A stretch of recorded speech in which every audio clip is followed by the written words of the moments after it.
Hi, this is Scott Hubbard. I'm sure you've heard the names of Fannie Mae and Freddie Mac. Now, these two companies have dominated the financial news for the past few days. These are two massive companies that are actually on the verge of going under because of failing mortgages. I'll get more into that in just a minute. The point of this video is just to warn you that what happens to these two giants can have a devastating effect on you, particularly if you are approaching retirement or if you are already retired. It is critical that you not take for granted what's happening in the U.S. economy. You must understand the consequences of what is happening, analyze your alternatives, and set a course of action. Fannie Mae, which is short for Federal National Mortgage Corporation, and Freddie Mac, which is short for Federal Home Mortgage Corporation. These two companies purchase and guarantee certain mortgages. Right now, they are responsible for up to $5 trillion in mortgages, including hundreds of billions of dollars of mortgages that are going bad. According to U.S. Treasury Secretary Paulson, we will see another 2.5 million home foreclosures in 2008. And according to Federal Reserve Chairman Bernanke, he has testified to Congress that there will be millions of home foreclosures in 2009. So as a result, these companies are on the verge of bankruptcy. So here is the critical point. Congress is faced with two options. First, let these two companies fail, resulting in a complete freeze in the housing market and very likely leading to a depression.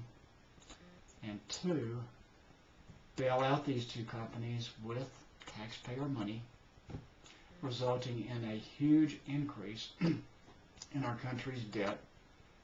And of course, as we know, our country has a significantly high level of debt right now. In my opinion, the country cannot afford to bail out these two companies. But on the other hand, it certainly cannot afford not to bail them out. So excuse that double negative. I think you probably understand what I'm saying, though. The U.S. government has no choice. It must bail out these two companies. So what happens?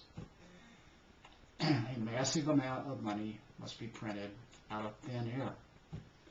The amount of money could be even greater if such companies as Lehman Brothers and General Motors fail. And this is a very distinct possibility.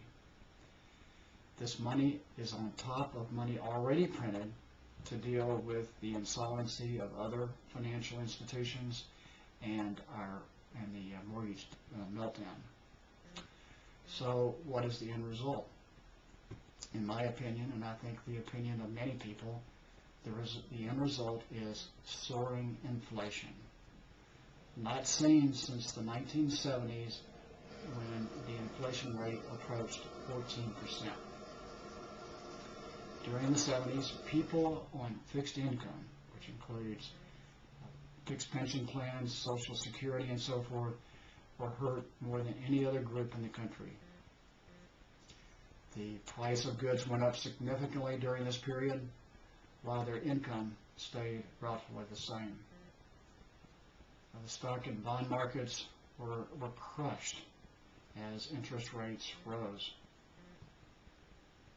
I don't mean to be an alarmist here, but I have lived through some very, extremely difficult economic times.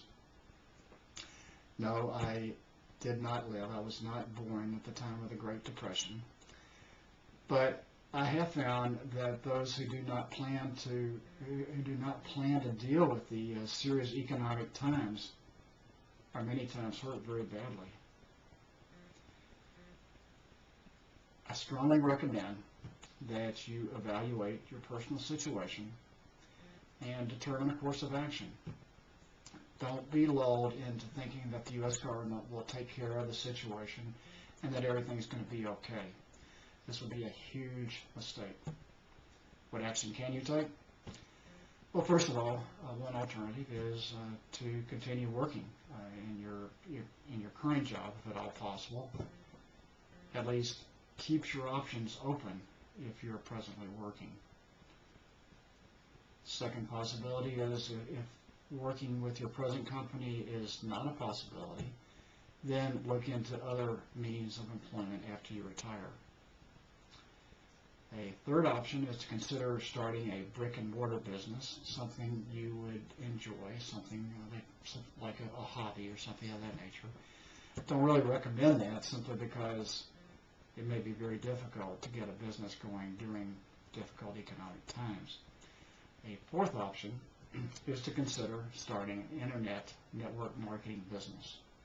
A few years ago, I was confronted with somewhat a similar situation. I was close to my retirement age, but I could not afford to retire.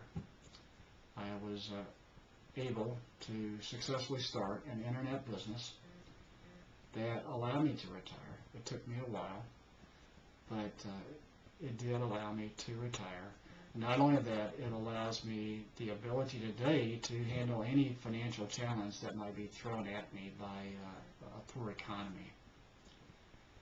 There are 4 videos on this channel where it's actually a 4-part series where I talk about what I went through when I was confronted with the possibility that I could not retire, and what I went through as I selected a business, as I went through the various challenges. I think that you will learn from some of the mistakes I made and greatly reduce your learning curve.